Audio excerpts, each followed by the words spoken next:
"Can I play it for my mom?" she asked softly. Laughter filled the room. Cruel, careless, rich.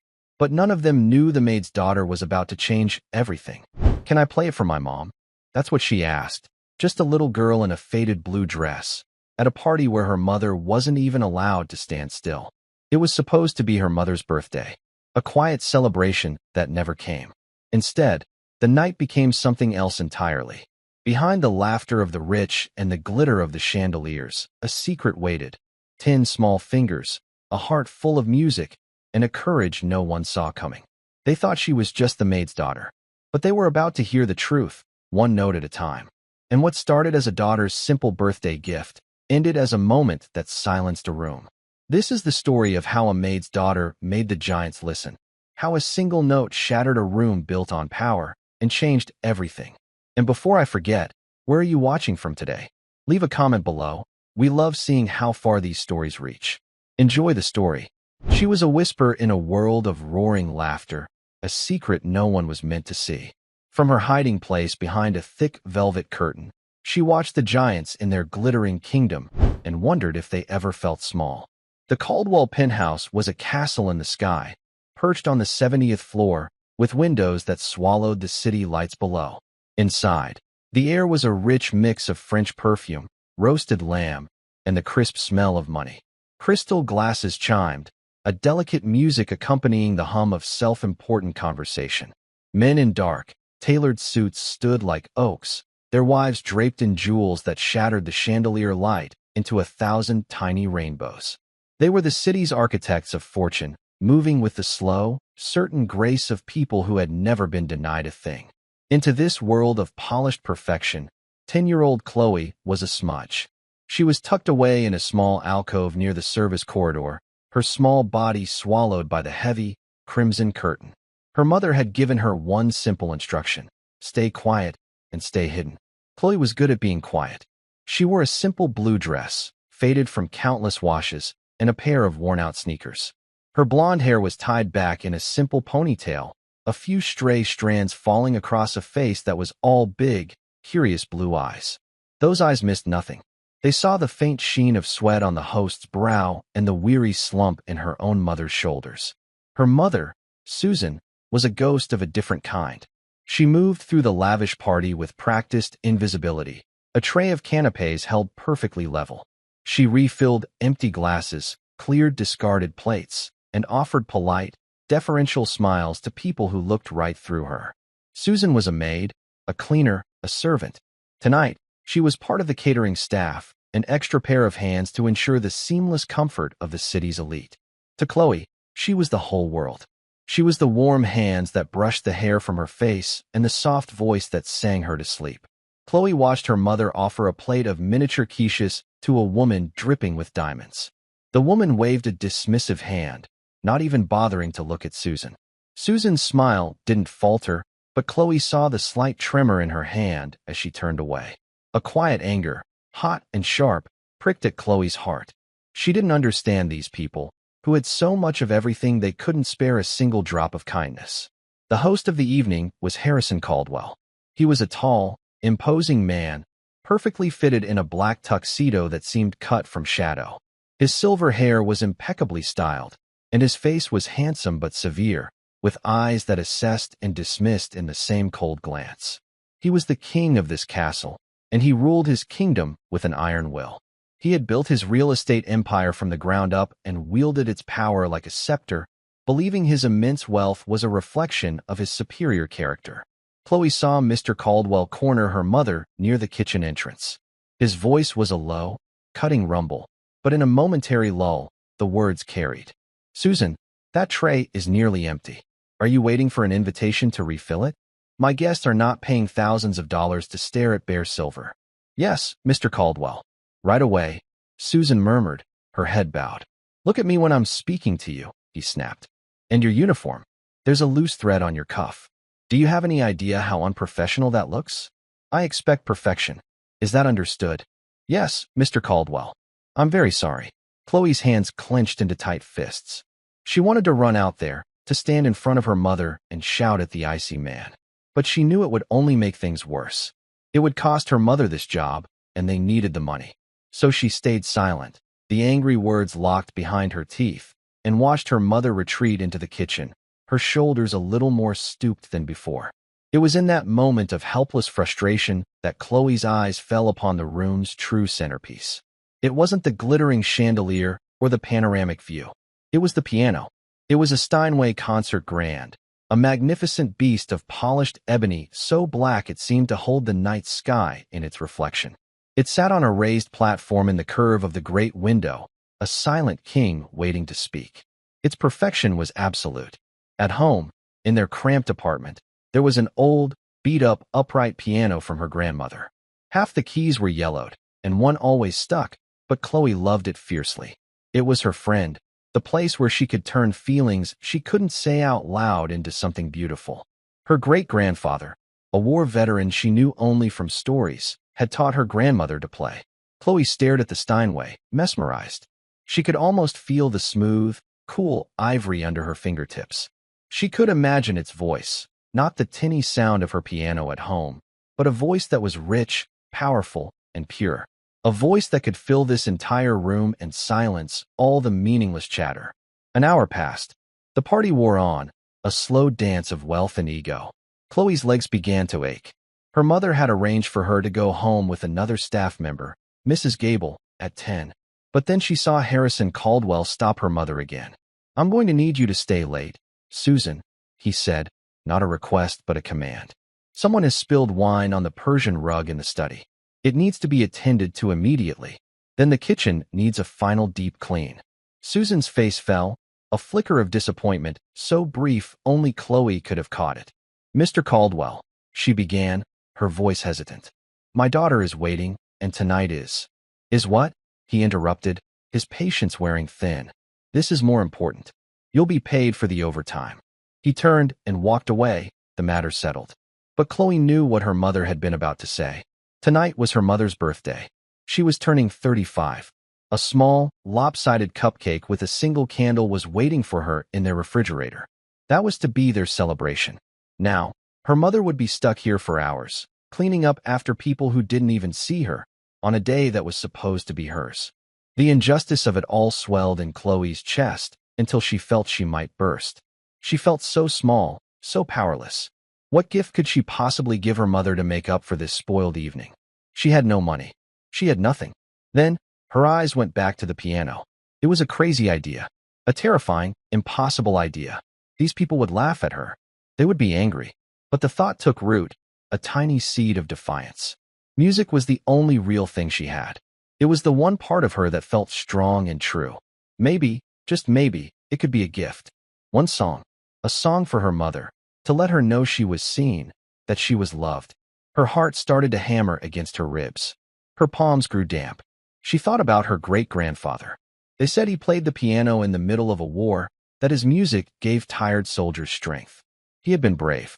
She had to be brave, too. Taking a deep, shaky breath, she pushed the heavy curtain aside and stepped out of the shadows. The sudden light was blinding. A few heads turned. Conversations faltered as people noticed the small, out-of-place child in the faded blue dress. Chloe kept her eyes down, her gaze fixed on the marble floor as she threaded her way through the maze of guests. Each step felt like a mile. She could feel their stares, their silent, questioning judgment. "Who was that child?" a woman whispered. "Must be one of the caterer's kids. She shouldn't be in here." Chloe ignored them. She saw a young man in a caterer's uniform standing near the piano. He looked kinder than the others, his face open and friendly. He was her best chance. She stopped in front of him, her heart pounding so hard she could hear it in her ears. She had to swallow twice before she could make her voice work. "Excuse me," she said, her voice barely a squeak. The young man, whose name tag read David, looked down and gave her a small, surprised smile. "Hey there. Are you lost?" Chloe shook her head, her eyes darting toward the piano, and then to her mother, who was just emerging from the kitchen with a bucket and cleaning supplies, her face a mask of weary resignation. "No," Chloe said, finding a sliver of courage. She looked back at David, her blue eyes wide and imploring. "Please, can I play it for my mom? It's her birthday." David stared down at the little girl, his brow furrowed in confusion. The request was so absurd, so out of place in this environment of rigid rules and unspoken hierarchies, that for a moment he thought he must have misheard her. He glanced from Chloe's earnest, pleading face to the magnificent Steinway, then back again. A kid in a faded dress wanted to play a priceless instrument in the middle of a gala hosted by one of the city's most formidable men. It was a joke. It had to be. But the look in her eyes was no joke. It was a desperate, shining sincerity that caught him off guard.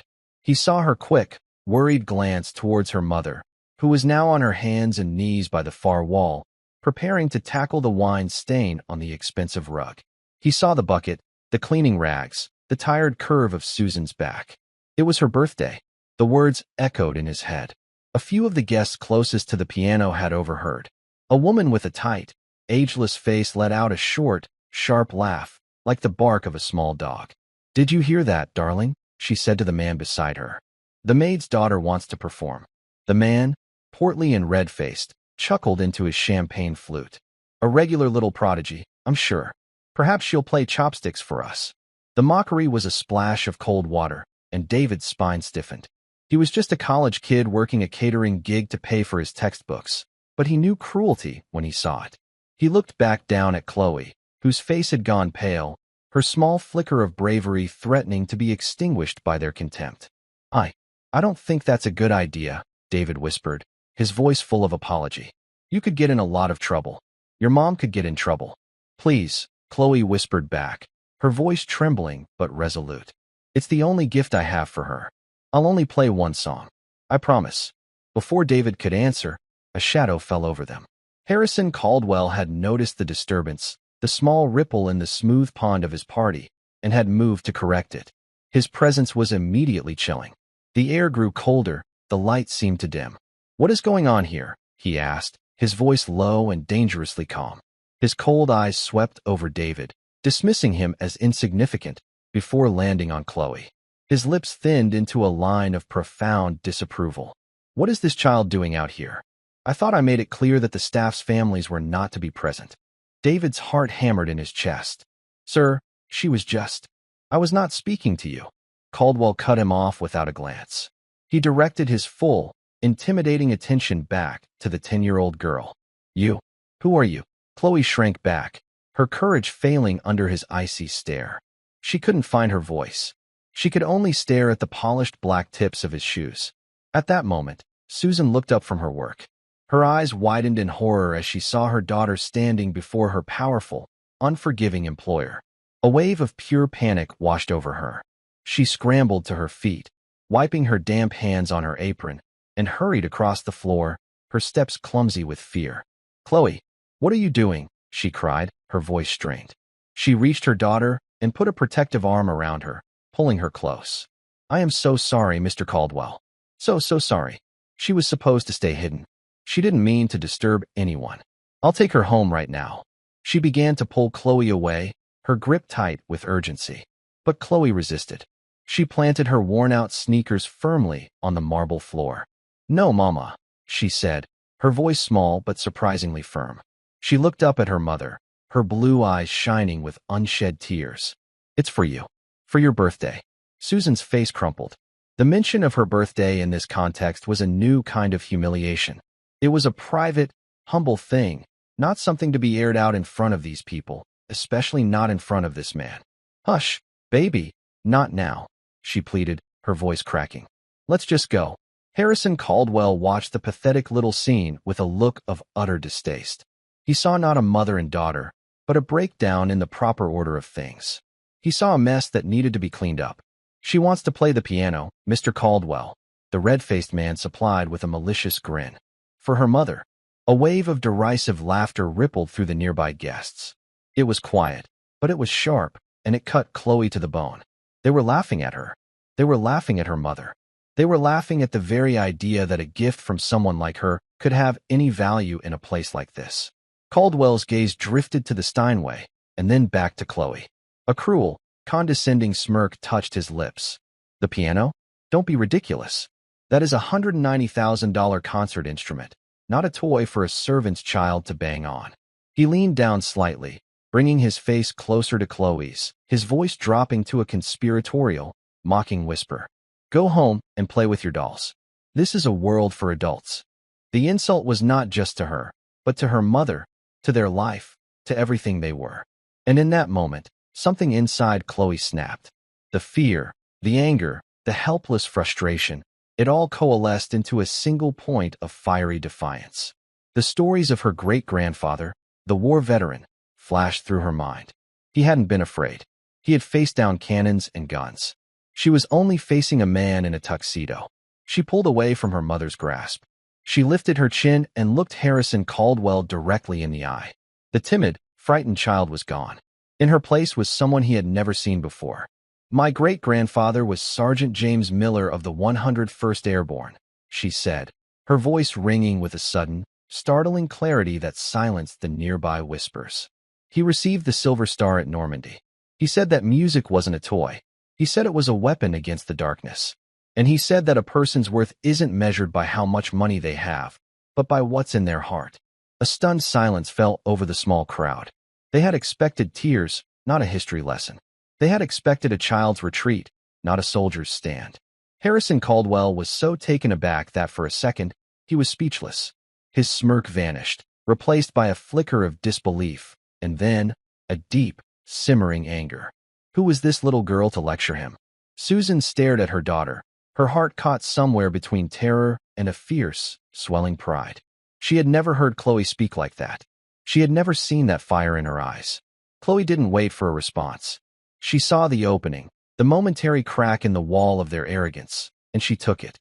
She turned away from Caldwell and walked the few remaining steps to the piano bench. The polished ebony was cool and solid beneath her small hands. It felt like an anchor in a storm. Get away from that piano, Caldwell finally snarled, recovering his voice. He took a step forward, his hand raised to grab her. But David, the young caterer, moved. It was a small, almost imperceptible action. He shifted his weight as he was picking up an empty tray, placing himself just slightly in Caldwell's path. It wasn't a barricade, but it was enough to make the older man alter his course, to break his stride for a fraction of a second. It was a tiny act of rebellion, a silent vote of support from an unlikely ally. That fraction of a second was all Chloe needed. She slid onto the smooth, leather bench. It was a little high, but she could reach the pedals if she stretched. The 88 keys lay before her like a path, a stark and simple promise of black and white in a room full of confusing, ugly shades of gray. Her hands, small and trembling slightly, hovered over the ivory. She took one last, deep breath, shutting out the angry hiss of Mr. Caldwell's voice, the horrified gasp of her mother, and the curious, mocking stares of the giants in their glittering kingdom. She closed her eyes and thought of her mother's tired face. Then, she played the first note. It was not loud. It was a single, perfect C-sharp, played with a gentle, loving touch. But in the ringing silence that had fallen over the room, it sounded as clear and as powerful as a cathedral bell. The note hung in the air, a perfect, crystalline thing, and in that one sound, the entire world of the party, the clinking glasses, the empty laughter, the cruel whispers, seemed to hold its breath, waiting. The story was just beginning. That first note was followed by a second, then a third. They were not the hesitant, clumsy notes of a child showing off a half-learned party piece. They were notes of impossible grace and precision, strung together to form the opening bars of a melody so profound, so full of a sorrowful, aching beauty, that it seemed to physically alter the air in the room. Chloe was playing Chopin's Nocturne in C-sharp minor. It was a piece written from a place of deep longing and fierce, patriotic pain, a song of a lost home. And from the hands of a 10-year-old girl in a faded blue dress, it was a miracle. Her small fingers, which her mother had only ever seen struggling with buttons or gripping a pencil, flew across the keys with a speed and confidence that was breathtaking. They danced and leapt, cascaded and whispered. She played not just the notes, but the silence between them. The music filled the vast penthouse, pouring into every corner, silencing every conversation. The clinking of glasses stopped. The rustle of silk dresses ceased. All of it was swallowed by the sound emanating from the grand piano, a sound that was at once heartbreakingly delicate and shatteringly powerful. The red-faced man who had joked about chopsticks now stood with his mouth slightly agape, his champagne flute forgotten in his hand. The woman who had laughed at the maid's daughter clutched the arm of her companion, her painted-on smile gone, replaced by a mask of slack-jawed astonishment. They were connoisseurs of expensive things, and while most of them knew little about music, they knew enough to recognize that what they were hearing was extraordinary. This was not a child's recital. This was art. Harrison Caldwell was frozen in place, his hands still half raised. His mind, a sharp and efficient machine trained to calculate profit margins and hostile takeovers, struggled to process the data it was receiving. The source of the sound, this small, defiant child, was completely at odds with its quality. He had dismissed her as an insignificant nuisance, a bit of social untidiness to be swept away. But the music she was creating was a thing of immense value. It was complex, sophisticated, and emotionally devastating. It was a language he did not speak, but he could feel its power, and it infuriated and mystified him in equal measure. He was a man who owned masterpieces, but he had never witnessed one being born. But the most profound transformation was happening in Susan. As the first wave of melody washed over her, her fear began to recede, replaced by a disbelieving awe. She knew Chloe played the piano. She had encouraged it, saving what little money she could for lessons with a kindly old woman in their neighborhood. She had heard her daughter practice for hours on their old, out-of-tune upright, the muffled notes a familiar soundtrack to their quiet life. She thought she knew her daughter's talent. She knew nothing. What she was hearing now was not the music of a student. It was the music of a master.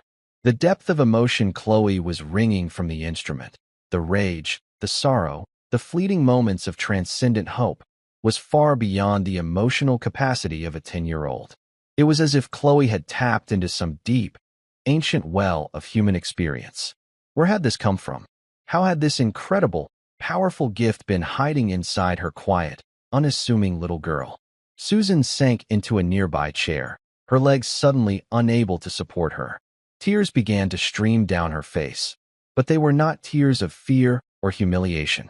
They were tears of a pride so immense, so overwhelming, that it felt like her heart would burst.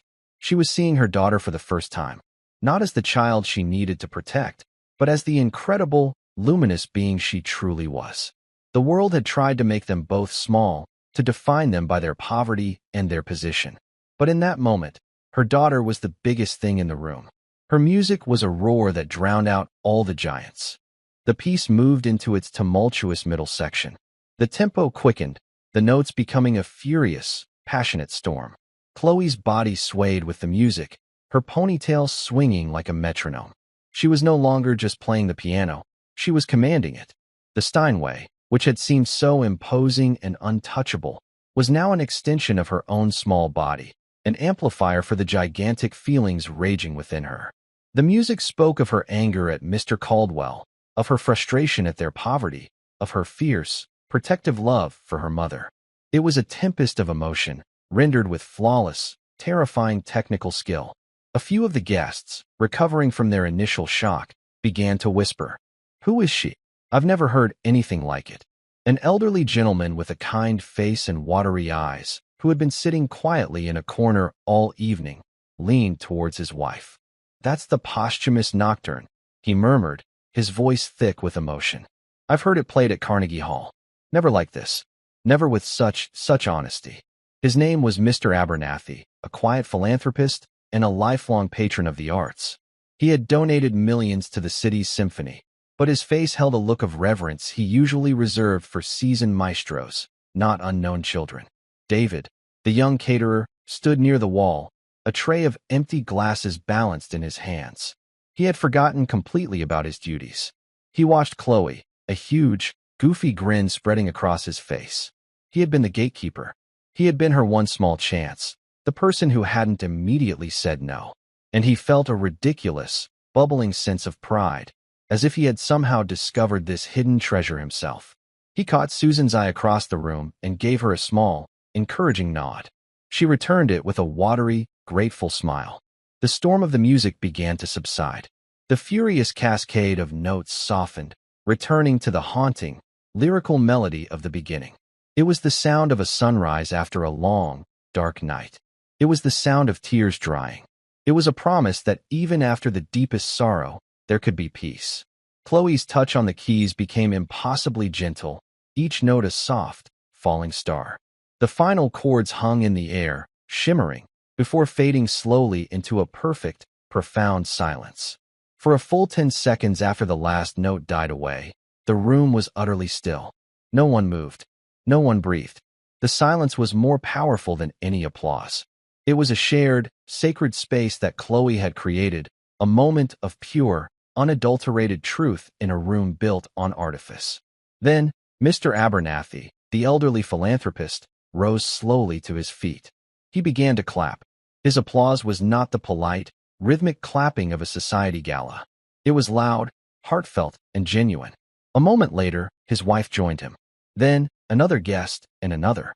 Within seconds, the entire room, this collection of the city's most cynical and powerful people, erupted in a thunderous, standing ovation. The applause was a physical force, a wave of sound that washed over Chloe.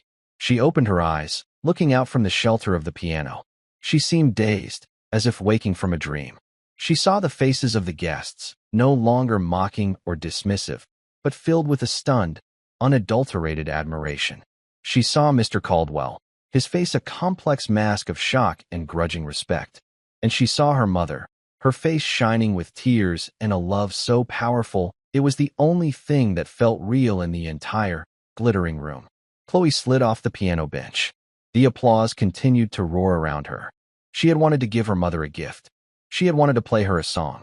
She had not expected this. She had not expected to stop the world.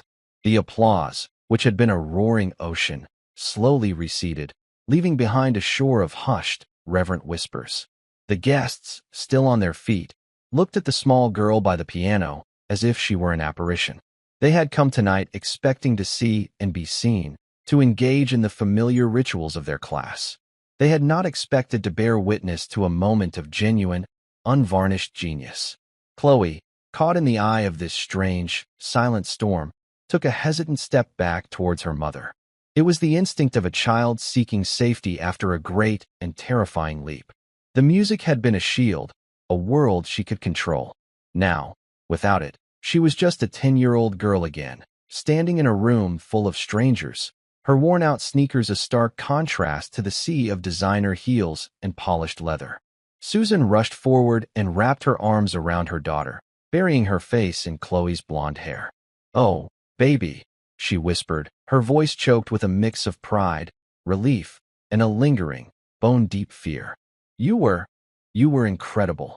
Chloe hugged her back tightly, clinging to the familiar scent of laundry soap and her mother's quiet strength. "Happy birthday, Mama," she murmured into her shoulder. It was Harrison Caldwell who finally broke the spell. The applause had been a public referendum on his judgment, and he had lost. His face was a thunderous mask of controlled fury. He had been made a fool of in his own home, his authority completely undermined by a child. His carefully curated evening had been hijacked. He strode forward, his steps sharp and angry on the marble floor. The whispers died instantly as he approached the mother and daughter. "That was quite a performance," he said, the words clipped and cold. There was no warmth in his tone, only the icy chill of a man reasserting his control. "But this is a private event, not a stage for auditions.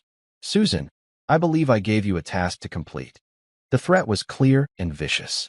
He was reminding Susan of her place, reminding her that despite the applause, she was still the help.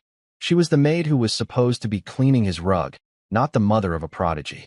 Fear, cold and familiar, shot through Susan. For a moment, she had forgotten who and where they were. Caldwell was reminding them with brutal efficiency. "Yes, Mr. Caldwell," Susan said, her voice trembling as she straightened up, pulling Chloe behind her as if to shield her from his venom. "I'm sorry, sir. We'll go." But before she could retreat, another voice, calm and authoritative, cut through the tension. "I should hope she doesn't go anywhere." All heads turned. Mr. Abernathy, the elderly gentleman who had started the applause, stepped forward. He moved with the slow, deliberate grace of old money and an even older sense of decency. He was not as physically imposing as Caldwell, but his presence carried a different kind of weight, one of quiet, unimpeachable integrity. He stopped beside Chloe, placing a gentle, reassuring hand on her shoulder. He smiled down at her, his watery eyes full of a genuine, grandfatherly kindness. "That was the most moving rendition of that piece I have ever heard, young lady," he said, his voice soft but resonant. "What is your name?" "Chloe, sir," she whispered, intimidated by this new attention. "Well, Chloe," he said, still smiling, "you have a remarkable gift. A truly remarkable gift." He then turned his gaze to Harrison Caldwell, and the warmth in his eyes vanished, replaced by a cool, appraising look. "Harrison, you have a future virtuoso, a genuine prodigy, playing a $190,000 piano in your living room, and your first instinct is to send her back to the scullery? Forgive me, but that seems a rather stunning failure to recognize true value." The rebuke was delivered in the polite, measured tones of their social class, but it was as sharp and effective as a slap in the face. Caldwell's jaw tightened. Abernathy was one of the few men in the city whose social and financial standing rivaled his own. He was also the head of the board of the very charity for which this gala was being held. Caldwell could not dismiss him as he had dismissed everyone else. "William," Caldwell said, forcing a tight, unpleasant smile, "I appreciate the music as much as anyone. But there is a time and a place. This is a private residence." "Nonsense," Abernathy said with a dismissive wave of his hand. "This is a party, and this young lady has just given your guests a far greater gift than any of your overpriced catering. You should be thanking her." He looked back at Chloe and her mother. "Ma'am," he said to Susan, his tone respectful, "your daughter is extraordinary. Has she had formal training?" Susan, flustered and overwhelmed, could only stammer, "A little. Mrs. Peterson, in our building, she gives lessons." Abernathy nodded, his expression thoughtful. "I see. And you, Chloe? Is this what you want to do? Do you love to play?" Chloe looked from the kind old man to her mother's worried face, and then at the magnificent piano. She thought of the joy she felt when her fingers found the right chords, the way the music could say all the things she couldn't. "More than anything," she said, her voice quiet but certain. "I thought so," Abernathy said with a satisfied nod. He reached into the inner pocket of his tuxedo jacket and produced a slim, elegant business card. He offered it to Susan. "My name is William Abernathy. I am the chairman of the board for the Juilliard School. I would like to arrange for an audition for your daughter. A full scholarship, of course. We have a pre-college division. She would study with the best instructors in the world." The room erupted in a fresh wave of murmurs. The Juilliard School. A full scholarship. The offer was so momentous, so life-altering, that it seemed to hang in the air like a tangible thing. It was a golden key, a sudden, impossible escape from a life of scrubbing other people's floors. Susan stared at the card in her hand as if it might burn her. Her mind couldn't process it. One minute, she was worried about losing her job over a spilled glass of wine. The next, she was being offered a future for her daughter that she had never, in her wildest dreams, dared to imagine. Tears welled in her eyes again. I don't know what to say," she stammered.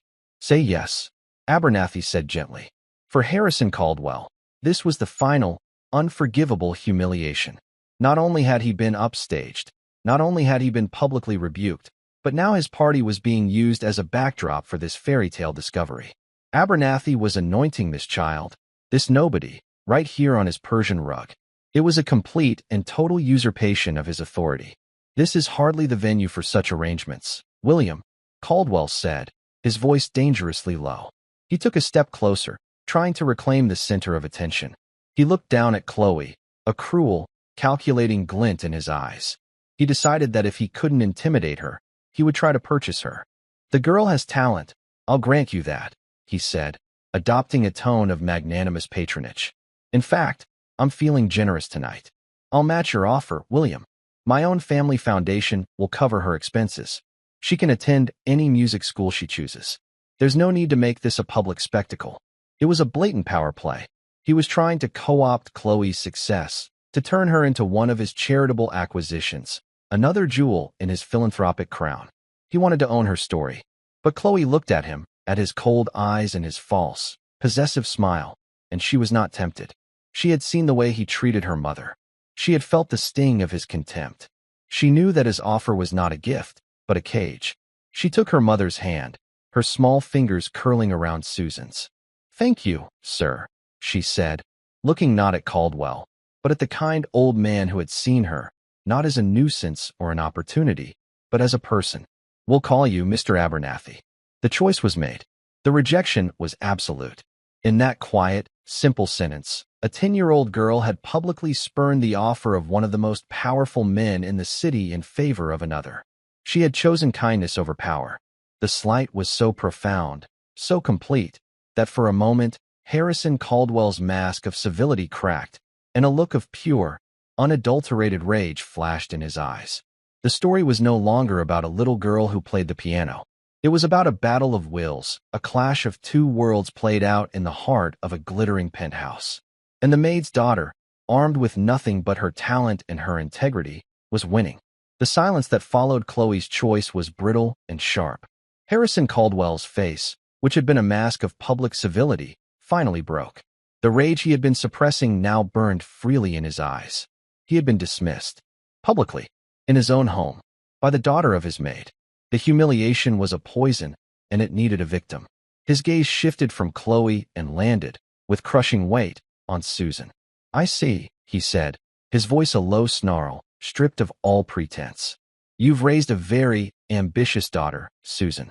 It seems her lessons have extended beyond the piano." He took a deliberate step towards her, invading her personal space, forcing her to look at him. "You are finished here. Not just tonight. You're fired. I'll also be making a few calls. I imagine by morning, you'll find it very difficult to find work cleaning toilets anywhere in this city." It was a cruel, vindictive blow, aimed at the most vulnerable point, their survival. Susan flinched as if he had physically struck her. The hope that had blossomed in her chest moments before withered into icy terror. The scholarship, the bright future, it all meant nothing if they were going to be homeless tomorrow. This was the power Caldwell wielded. Not just the power to give, but the power to take everything away. "Mama," Chloe's small voice trembled.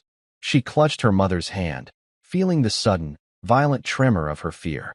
But before Susan could capitulate, before she could beg for a job she now despised, William Abernathy stepped between her and Caldwell. He was an old man, and shorter than the formidable real estate magnate, but he planted himself like a rock against a storm. "That's quite enough, Harrison," Abernathy said, his voice ringing with an authority that had nothing to do with volume and everything to do with character. "Are you really so fragile that your ego can be shattered by a 10-year-old girl with integrity? You threaten this woman's livelihood because her daughter wouldn't let you purchase her soul? Have you no decency at all?" "This is a private matter between me and my employee," Caldwell shot back, his face darkening with fury. "It has nothing to do with you." "It has everything to do with me," Abernathy countered, his voice rising for the first time. "It has everything to do with everyone in this room who is here tonight to support a charity. We are here, ostensibly, to help the less fortunate, and you are threatening to ruin a woman's life over a perceived slight. It's monstrous, and it's hypocritical." He turned to address the silent, watching guests. "Tell me," he said, his voice resonating through the room, "is this what we stand for? Do we applaud a child's genius one moment, and then stand by silently while the powerful man she embarrassed tries to crush her family? Is that who we are?" A nervous murmur went through the crowd. They were caught. Abernathy had turned the tables, transforming a private dispute into a public test of character. They were all complicit now, either by their silence or their support. A woman in a sapphire dress, who had been watching the scene with wide, compassionate eyes, spoke up. "He's right, Harrison. This is unbecoming. Let the woman be." Another man called out from the back. "She's done nothing wrong." The tide was turning. The silent admiration for Chloe's talent was now becoming vocal support for her and her mother. The guests were not a monolith. While many were sycophants of power, others had been moved, first by the music and now by the blatant injustice. They saw the conflict for what it was, a bully trying to punish a child for being brave. Caldwell looked around the room, at the faces of his guests, and saw that he had lost them. He had overplayed his hand. His attempt to reassert his dominance had only exposed his cruelty, making him look petty and vindictive. He was isolated, his anger turning to a sour, impotent rage. He shot one last look of pure hatred at Susan and Chloe, a look that promised a longer, quieter, more patient revenge. Then, without another word, he turned on his heel and strode out of the main ballroom, his rigid back a testament to his fury. The king had been dethroned in his own castle. As soon as he was gone, the tension in the room broke. Several guests approached Susan and Chloe, offering words of encouragement and admiration. The woman in the sapphire dress, who introduced herself as Mrs. Miller, pressed a folded handkerchief into Susan's hand. "Your daughter is a treasure," she said, her voice warm. "Don't you let anyone tell you otherwise." David, the young caterer, approached with 2 glasses of water on a small tray. He offered one to Susan and one to Chloe. His face was beaming. "That was the coolest thing I have ever seen in my entire life," he said to Chloe with a wide, conspiratorial grin. Susan, still trembling with the aftershock of the confrontation, could hardly speak. She was overwhelmed by the sudden reversal of fortune, by the kindness of these strangers who, only an hour ago, had been part of an intimidating and faceless elite. She looked at Mr. Abernathy, her eyes swimming with gratitude. "Sir," she began, her voice cracking, "I thank you. You didn't have to do that." "Nonsense," he said, his kind eyes crinkling at the corners. "Decency is not an optional accessory, my dear. It's the price of admission for being a human being. Harrison has forgotten that." He looked down at Chloe, who was sipping her water, her big blue eyes still wide with the enormity of the evening's events. "Now then," he said, his tone shifting from confrontational to cheerfully practical. "I believe this young lady has earned more than just a scholarship. She's earned a proper birthday celebration for her mother." He clapped his hands together. "David, my boy," he said to the caterer, "be a good chap and find the best cake in that kitchen. And bring it here. We have a birthday to celebrate." A half-hour later, the atmosphere in the penthouse had been completely transformed. The stuffy, formal gala had dissolved into a genuine, impromptu celebration. The remaining guests, the ones who had stayed not out of obligation but out of a newfound sense of community, gathered around the grand piano. David had emerged from the kitchen not with a single slice, but with a magnificent multi-layered chocolate cake, originally intended for Caldwell's private dessert. He had, with a touch of theatrical flair, lit a single candle he'd found and placed it in the center. They all sang happy birthday to Susan. Her initial embarrassment was quickly washed away by the sheer, improbable joy of the moment. Her face, which had been etched with worry for so long, was now soft and luminous in the candlelight. She stood with her arm around Chloe, surrounded by the warm voices of her new, unlikely friends. When the song was over, she closed her eyes, made a silent, heartfelt wish, and blew out the candle. As David cut the cake, Mr. Abernathy sat down with Susan and Chloe on a plush sofa. He explained the details of the Juilliard program, answering Susan's hesitant questions with patience and clarity. He spoke of schedules and instructors, of dormitories and recitals. He painted a picture of a future so bright and so full of promise that it seemed like a dream. "But sir," Susan said, a line of worry creasing her brow, "we can't afford to live in New York. The scholarship, it's wonderful, but the cost of the city." Abernathy smiled. "That has all been taken care of," he said simply. "My wife and I maintain a small foundation for exceptionally gifted young artists. It provides for housing, living expenses, and any other needs that may arise. All we ask is that Chloe works hard and never forgets the love of the music that brought her here." He looked at Chloe, "and that she plays for an old man from time to time." The generosity was staggering. It was a complete, life-altering gift, offered with no strings attached. Susan could only shake her head, the tears finally flowing freely, tears of gratitude so profound there were no words for them. Chloe, who had been listening quietly, finally spoke. "Can I ask you something, Mr. Abernathy?" "Of course, my dear. Why are you doing this for us?" The old man was silent for a moment, his gaze drifting to the city lights beyond the vast window. "My wife and I had a son," he said, his voice soft with memory. "He was a musician, a cellist. He was brilliant, passionate, very much like you. He died very young. For a long time after he was gone, the music died in our house too. It was too painful to listen to. But helping young people like you, it feels like we are keeping a part of his song alive in the world."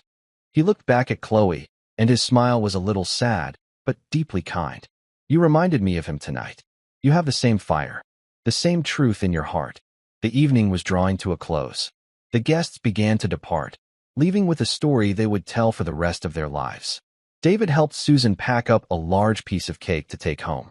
Mr. Abernathy arranged for his personal driver to take Susan and Chloe home, promising to call in the morning to begin the formal arrangements.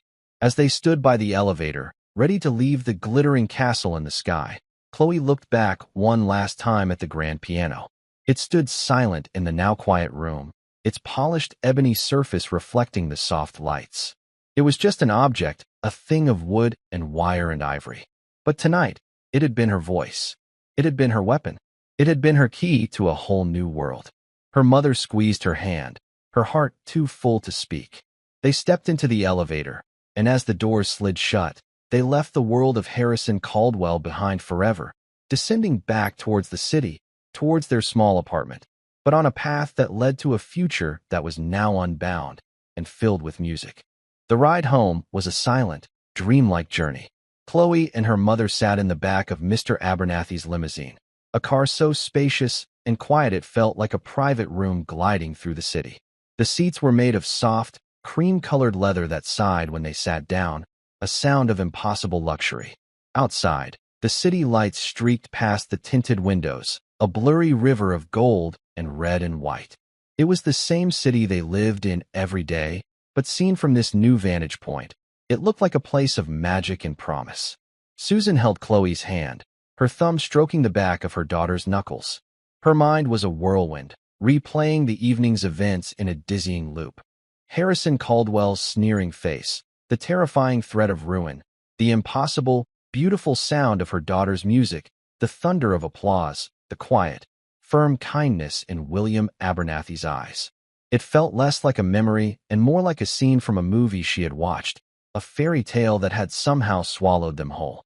She looked at the elegant box on the seat beside her, the one containing the slice of rich chocolate cake, and it seemed like the only piece of tangible evidence that any of it had been real. Chloe leaned her head against her mother's shoulder, her small body finally succumbing to the exhaustion of the long, emotional night. But her mind was still wide awake, her thoughts buzzing. She thought about the weight of the piano keys under her fingers, the way the music had poured out of her like a language she hadn't known she could speak so fluently. For the first time in her life, she hadn't felt small or invisible. She had felt powerful. She had made the giants listen. She wondered if this was how her great-grandfather had felt, not with a piano, but with his courage, standing firm in the face of something huge and terrifying. The car slowed, turning off the wide, brightly lit avenue onto a quieter, more familiar street.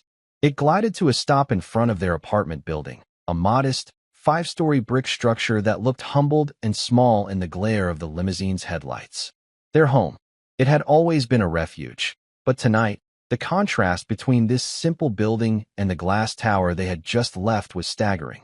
The driver, a man with a kind, discreet smile, came around to open the door for them. "Have a good night, ma'am, miss," he said, his voice a respectful murmur. "Thank you," Susan said, her voice still shaky. She took the cake box, and she and Chloe stepped out onto the familiar cracked pavement. They watched as the long, black car pulled away from the curb, its red taillights disappearing around the corner, leaving them in the quiet dark of their own neighborhood. The magic carriage had returned them home. They climbed the 3 flights of stairs to their apartment, their footsteps echoing in the silent building. Susan unlocked the door, and they stepped inside. The air in their small, 2-bedroom apartment was warm and still. It smelled of home, of lemon-scented cleaner, of the soup Susan had made for dinner, of old books and Chloe's faint, chalky scent from her piano keys. Everything was exactly as they had left it. The worn-out sofa with the slightly frayed armchair, the small kitchen table with its 2 mismatched chairs, the framed photos on the wall of grandparents, and of a younger Susan holding a baby Chloe. It was a world away from the Caldwell penthouse. There were no chandeliers, no marble floors, no priceless works of art. But there was a different kind of wealth here, the quiet, deep, unshakable wealth of love.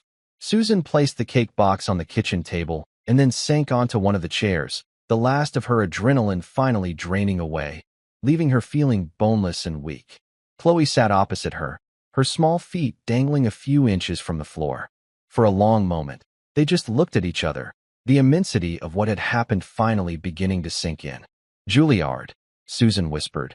the words sounding foreign and holy in her small kitchen.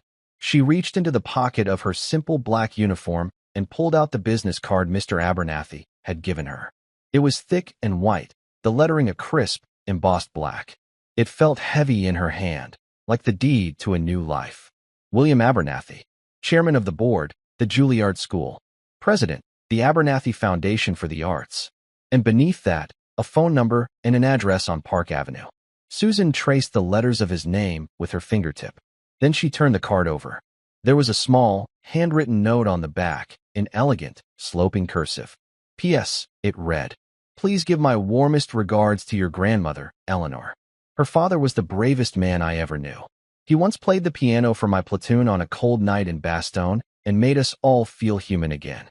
I've been in his debt ever since. W.A." Susan read the note once, then twice. Her breath caught in her throat. Her eyes darted from the words to Chloe's face, her mind struggling to connect the pieces. Eleanor, her mother's name. Her father, Sergeant James Miller. Bastogne. He once played the piano for my platoon. Oh my God, Susan breathed, her hand flying to her mouth. The card trembled in her other hand. Chloe, listen to this. She read the note out loud, her voice thick with wonder and disbelief. Chloe's eyes grew wider with every word. The story she had known her whole life, the legend of her great-grandfather, the piano-playing war hero, had suddenly crashed into their present. It wasn't just a story. It was a connection. It was a debt. William Abernathy wasn't a random benefactor, a kind stranger who had appeared out of nowhere. He was one of the soldiers. He was one of the men her great-grandfather had played for, one of the lives he had touched with his music in the middle of a war decades ago, an ocean away. The twist was so profound, so utterly perfect, that it felt like the universe itself had conspired to write it. The legacy of a brave man's kindness had been a seed, planted in the frozen mud of a battlefield, and it had lain dormant for 2 generations, waiting for this one night, waiting for his great-granddaughter to be brave in her own way, to finally bring it to bloom. The tears that came to Susan's eyes now were not of fear or even of gratitude. They were tears of connection, of understanding that their lives were part of a much larger, more beautiful story than she had ever known. Her grandfather's courage had not died with him. It had been passed down, a silent inheritance, and it had saved them tonight. Harrison Caldwell thought the world ran on money and power. He thought a person's worth could be written on a balance sheet. He was wrong. The world ran on these invisible threads of kindness and courage. It ran on the echoes of songs played in the darkness. That was the real power. That was the real wealth. Chloe finally understood. Her great-grandfather's gift wasn't just the music. It was the bravery to share it when it was needed most. A small smile touched her lips. She stood up, went to the refrigerator, and took out the small, lopsided cupcake with the single, unlit candle. She brought it to the table and set it down next to the decadent, multi-layered cake from the penthouse. The two sat side by side, one a symbol of immense wealth, the other a symbol of humble love. Both were part of their story now. Susan looked at the cupcake, then at Chloe, and she started to laugh. It was a quiet, watery laugh at first, and then it grew, a sound of pure, unadulterated joy and release. She laughed until tears streamed down her cheeks, washing away the last traces of the evening's fear. She lit the single candle with a match from the stove. The tiny flame flickered, casting a warm, gentle glow on their faces. It wasn't the glittering light of a chandelier, but it was enough. It was everything. "Happy birthday, Mama," Chloe said again, her voice soft in the quiet of their kitchen. "Thank you, my little songbird," Susan whispered back, reaching across the table to brush the hair from her daughter's forehead. They didn't eat the fancy cake. They shared the cupcake. They sat there in their small, safe kitchen, in the heart of the vast, sleeping city, and they shared their own small, perfect celebration. From their window, the lights of the distant skyscrapers looked like a field of scattered diamonds. It was a world they had once only looked at from afar. Now, they knew they didn't have to live in its castles to be queens. They just had to remember the music that was in their hearts, and the unbreakable strength of the song they had made together. And that's where we'll end the story for now. Whenever I share one of these, I hope it gives you a chance to step out of the everyday and just drift for a bit. I'd love to know what you were doing while listening. Maybe relaxing after work, on a late-night drive, or just winding down? Drop a line in the comments. I really do read them all. And if you want to make sure we cross paths again, hitting like and subscribing makes a huge difference. We are always trying to improve our stories, so feel free to also drop your feedback in the comment section below. Thanks for spending this time with me.